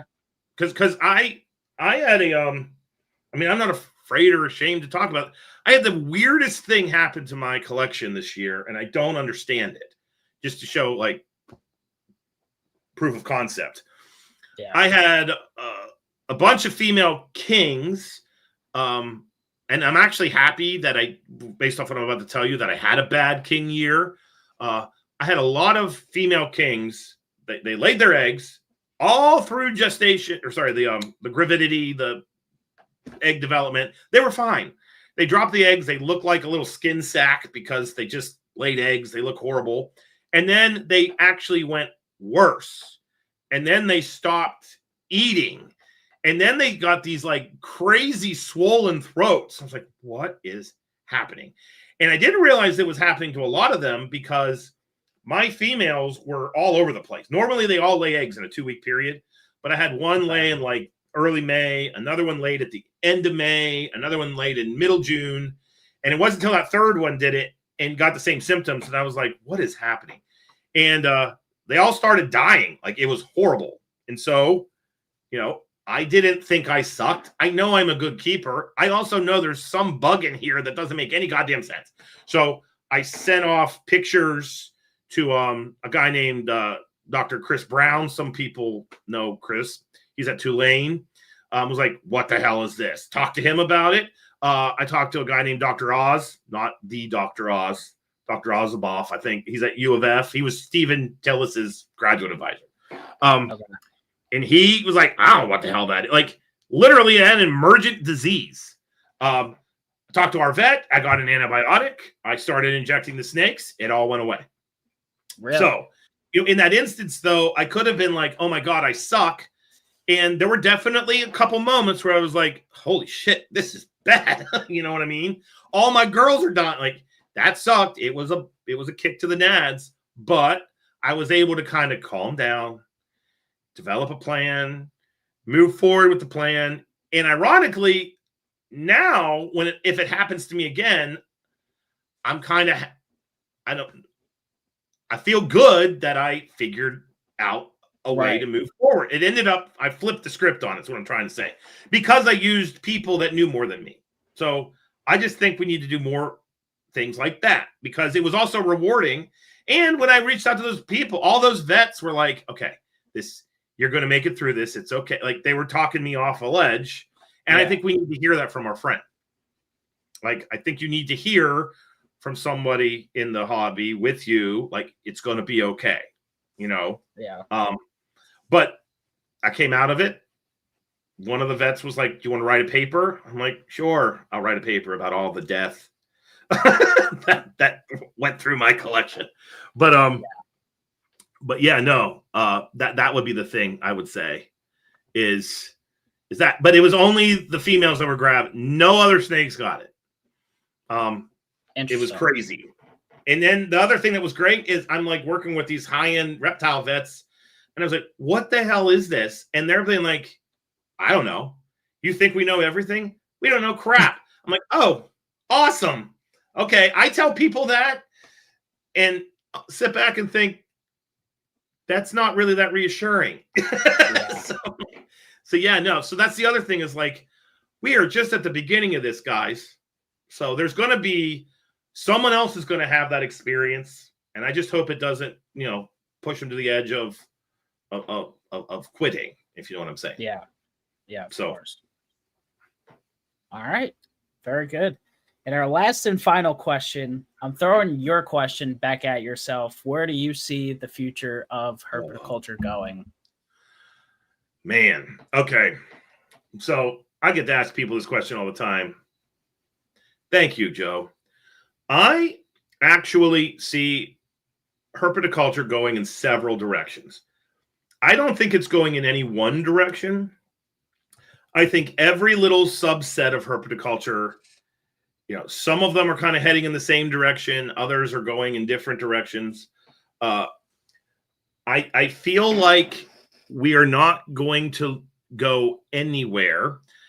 I feel like if we don't learn how to be more mature in certain situations, we are setting ourselves up for absolute failure. I also think we need to be less reactive than we are. Like, I don't like it when there's a new law being proposed and then it hits social media like, these bastards are going to take away our rights. Like, cause and effect, guys. If you have someone in South Carolina that thinks it's a really good idea to free handle his baby inland taipan and he gets bit, I really don't think it's horrible that South Carolina goes, we can't let guys like that own venomous snakes. It sucks that people that are able-bodied to do it are penalized by that. Yeah. But if we really look deep into our souls and hearts, are you really that surprised that that's the response? Like, so I'm kind of with you on that. So that's a thing where I that whole reactive thing of like, we're just angry and, no. And I don't do that. Like, I try to remain objective. I look at things at face value and then I move forward. So if we could lose the reactiveness, I think it would be cool. At the same time, there are some rules out there and laws out there that are pretty damn stupid. So, yeah. So it's hard and it's difficult. But I think us navigating that is something that will determine where we ultimately are at the end of all of this. And whether we like it or not, we got to have level heads, and we can't be doing things that embarrass us because everybody's watching. Yeah. And I know everybody's watching because some of those people that I talked about that were in conservation positions that were like, oh, you're one of them. They brought up YouTube videos they had seen where, people are doing really, really dumb shit like juggling ball pythons at a reptile show. I literally had a conservation professional bring that up to me. So whether we like it or not, that's not what we're doing, but it's being viewed. So we have to police ourselves a little bit better. If we do that, we'll be fine. I love the fact that it seems like we're kind of having a full circle moment right now, and that people are getting, going towards the naturalistic keeping. I like the fact that everybody's pushing this narrative, keep what you love. I really like that we do that now. We talked about it on, I don't know if that was the CCR or one of our shorts, but like I got in, it was one of our shorts that's about to drop for Patreon. But I talk about the fact that like when I got back into this, I was like, I've got to keep Asian rat snakes because Asian rat snakes are what the elite keep. And then I kept the damn Asian rat snakes and was like, I like these things. Meanwhile, I'm looking at Chris Montross, who's keeping Nerodia, and I'm lusting after those. And then I bought a pair of Nerodia off of him, and then that was like the end. The Asian rat snakes were gone.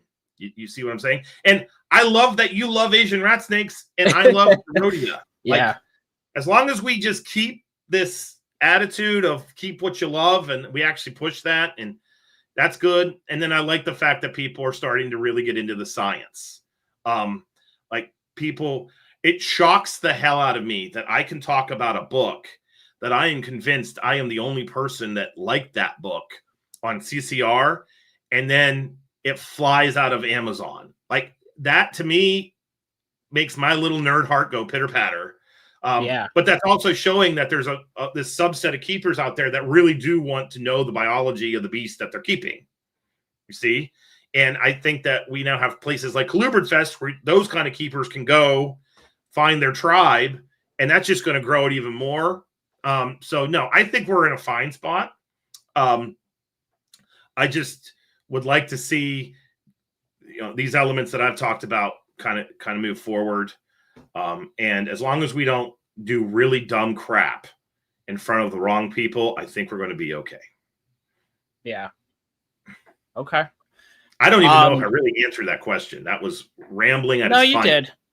You did a bit. I had another one that I totally forgot to write down, but I meant to ask. What do you foresee with the future of, reptile literature? And let me finish this question, because, we have all these old books that were written, and you reminded me because you started talking about it. We have all these old books that have been written. You just recently wrote a book. You are coming out with a new book, but now we have a ton of this literature that's now outdated, so to speak, or it's not even outdated. There just wasn't information about stuff that we now know, or different species and whatnot. Where is do you foresee a big revolution coming with that in the hobby? Because some of these writers that have wrote these things are no longer with us, or they're just very old. And it's like, where's the next generation of book That's writers a great coming question, from? Joe. So, as many people know, I keep trying to write the Hognose book, but opening buildings and having ColubridFest kind of keeps me from writing. Yeah. I'm living for November, by the way, because of that. But the bigger threat to writing is the way people write now. So AI is an absolute, I don't know if I'm not going to say it's a threat. I don't know what the hell it is. I don't know, because I would be lying to you if there's not a piece of me that thinks, why the hell am I going to slave away for hours and hours and hours to write this Hognose book when I could write a 10-page detailed outline, put it into ChatGPT and be like, write a chapter. And then boom, there's a freaking chapter. So people that actually write books, we are being I shouldn't say I wrote a book. There's this kind of weird confrontation of the technology now is such that it begs the question, why the hell move forward? Now, the reason why is it's why I was put on the friggin' planet, so I'm going to do it. You know what I mean? But I can see very soon, in the next 2 to 3 years, a lot of people with Amazon self-publishing, you can put together a couple outlines and then have Amazon write your Indigo Snake book, and it will read like a freaking genius wrote it, and in reality, it's being written by a computer. So the actual, the data and the information that's being constructed, the way we get to that is very different. There's ways now, because as a professor, I have to it's a predator-prey relationship. I am the predator and my students are the prey, and they're trying to outsmart me with the AI, but I've got to figure out how they're using it so I can stay one step ahead of them. And just today, I was reading a test, and it was a take-home test, and I was like, there's no way that kid wrote that. There's just no way. And I did a check. They don't know about this check that we spend a lot of money on at West Liberty, and it came back 61.2% constructed on AI. Okay. But it took me 10 minutes of sleuthing to come up to the conclusion that they didn't actually write this. But the thing that was crazy is it had citations, Joe. It had 15 freaking citations, because now you can actually have the AI go through all the freaking journal articles and pull out the meat and then write that. It's insane where this is going. So that, to me, could be a good thing, could be a horrible thing, could be a thing. I don't know what it will be. But the other thing that's happening is people don't read books anymore. They watch TikToks and they watch YouTube clips. One of the things that cracks me up is there is a journal article that has been downloaded, where you can see how many times things been downloaded from the journal's website. It was downloaded like 355 times. Okay, so that means 355 times people have downloaded it. There was a YouTube video of somebody explaining what the journal article was about, and it had been viewed 55,000 times. So 350, 55,000. So the way we consume and get our information, it's just shifting so dramatically that I feel like like as we get older, I don't know what role books will play. You see what I'm saying? Yeah, no, it's definitely interesting. And then you could even throw like podcasts in that equation as well. I came to the realization when we do a 2-hour podcast, that's kind of the same thing. I think that long format podcasts on a species are now the equivalent to what an article in Reptiles magazine on a species was in 1995. Like, I really, honest to God, think that's true. Because you guys, like, who the hell from your generation goes, I'm going to go to Reptiles magazine? But you all, where do you go? Yeah. YouTube, like, immediately. And you, I think that you guys get a bad rap. I know that you all are able to watch a YouTube video and be like, well, this is complete garbage, you know? But there was a part of me that thought, should I just do the Hognose Snake book as like an 8-hour masterclass on YouTube? Like a mini series? Yeah. Yeah. Like, would that be more effective and get to more people than me putting this all together in a book and then people have to buy it? Like, that's a real interesting question. And I wonder, like, if it got crazy views, like how much more lucrative even a YouTube video can be compared to a book. But no, I'm a realist and pragmatic, like I said, you know, scrappy West Virginia boy here.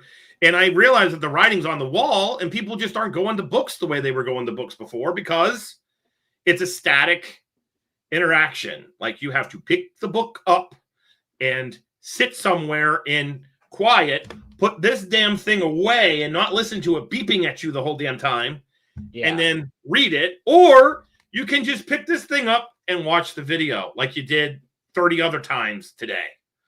So it definitely made me think about like future herpetocultural whatevers. Like, should I do a series out of CCR where I pick a topic and I go deep the way we did for ColubridFest or whatever, and then just do those videos? Because I feel like that would have more of a frigging impact than me writing a 700-page book. Well, so, like, I mean, even if you take your first book, for example, the thing is with books is that even in speaking form, I think it's very hard to recreate everything that's in there. With everything, especially having to do with like natural history, whatever. It's like, because if you were going to go onto a podcast and talk about everything that you wrote in that book, it would be hours upon hours upon hours. Whereas with a lot of these books, what people do, and what I've done as well, is like you could flip to the section that you're looking to reference. And like, you know, I've done it with Kevin Messenger's Asian rat snake book like many times. I've looked through the Porf section or the Mandarin rats just because I'm trying to see like what's on there. So yeah, no, but you bring a real interesting point. So yeah, I've thought about this a lot because it's also way easier for me to do the YouTube thing. It's basically just I learn a little bit about Adobe Photoshop and I get really swanky with PowerPoint, which is what I already do. You know what I mean? Yeah. As a professor, I make PowerPoints all the damn time. So no, I've thought about it. I've got to do the hog book because I'm going to. It's personal now. It must happen. Everybody knows it's coming out. So that's happening. And then I've got a contract to write The Crayfishes of West Virginia, which professionally is my big, magnum opus kind of thing. But then when those two are done, and they'll both be done by the end of 2027, because that's when they're due, I'm going to do some soul searching on what the hell this is going to actually look like. Because the point of it isn't for me to make money. I made very little money. That's the thing people don't realize. If you're writing a niche snake book, you're almost going to lose money. If you think about like this is a passion project in its purest form. Yeah. So the goal is to get it in the hands of as many people that would benefit from it as possible.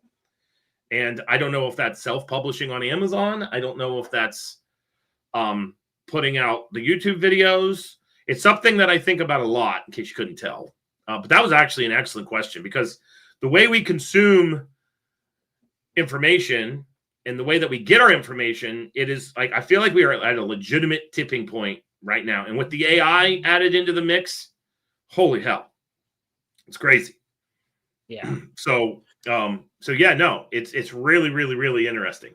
Like, it's difficult for me not to use AI. Like, here I am, professor guy, don't use AI. And then I'm looking at it and like, God damn, that would make my life really easy. And so then, I'm like, no, we're not going to go to the dark side here.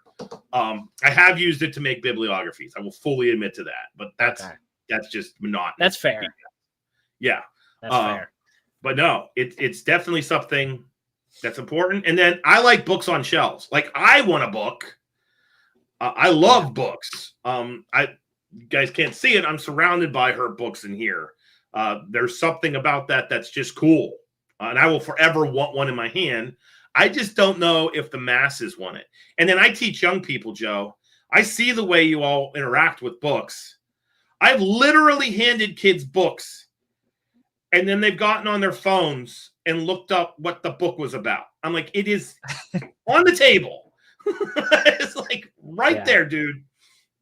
So yeah. Yeah. I hear ya. But no, I think that all right. So to go back to one of your questions, if you want to talk to me about one of the things that's going to be different in herpetoculture, the way we get our information and consume our information, I think in the next decade is going to be radically different than it is right now, and similar at the same time. Okay. So interesting. All right, Zach. Well, that's all I have for you tonight. I hope I succeeded your expectations of questions. I really did. That was great. We're right at the 2-hour mark, so I think the timing went perfectly. Anything else you have to say to the Colubrid Corruption audience or anyone who's listening afterwards? Yeah, sure. First of all, if you were in the live chat, I see you all. Thank you for showing up. And then if you like this show, please listen to Colubrid and Colubroid Radio, our podcast.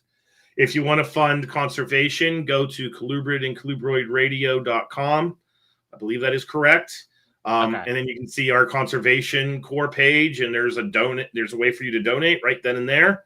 And I tell everybody we will use every penny of that to go towards Colubrid and Colubroid conservation, which is pretty awesome. And then you can find me, Dr. Crawdad, on Instagram, Zac Loughman on Facebook, and then go to ColubridFest next year. If you like this podcast, for the love of God, go. And a little bit of like a Festivus moment. I understand that when we say Fort Wayne, nothing against people that live in Fort Wayne, I just don't know anybody that's like, oh my God, I can't wait to go to Fort Wayne.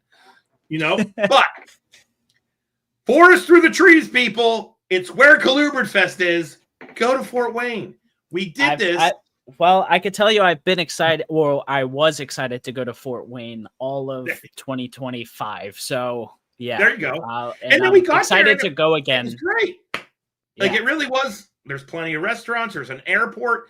People wanted ColubridFest to be cheaper. That's why we went to Fort Wayne. For the most part, it was cheaper. A couple bumps. We're going to, kick those out. But if you like this conversation, you'll love ColubridFest, man.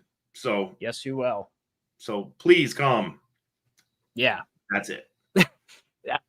I like Mike saying this everywhere. Fort Wayne is literally the worst city in the history of the USA. ColubridFest is the only good thing about it. Why does he not like Fort Wayne? I don't know. Thank you, Eric. Thank you, guys. People from Utah must not like Fort Wayne. No, I guess not. It was an interesting place for me as a New Yorker, but I overall, my complaints, I don't have too many. There you go. Okay. All right. Well, for everyone who's listening, this was episode number 82 of the Colubrid Corruption podcast. If you guys enjoyed, make sure you go follow Zach on social media. Make sure you go follow me on social media at Meteoric Serpents. If you like today's episode, make sure you leave a like on this one. Give us a 5-star rating and review everywhere you can listen to this. Subscribe to the YouTube channel. That always helps out. Join the Meteoric Serpents Patreon. First link in the description below if you want to support the show more. Special thank you, as always, to Fulvius Apparel for supporting the podcast. Go to fulviusapparel.com. Use code CC10 at checkout to get 10% off your order.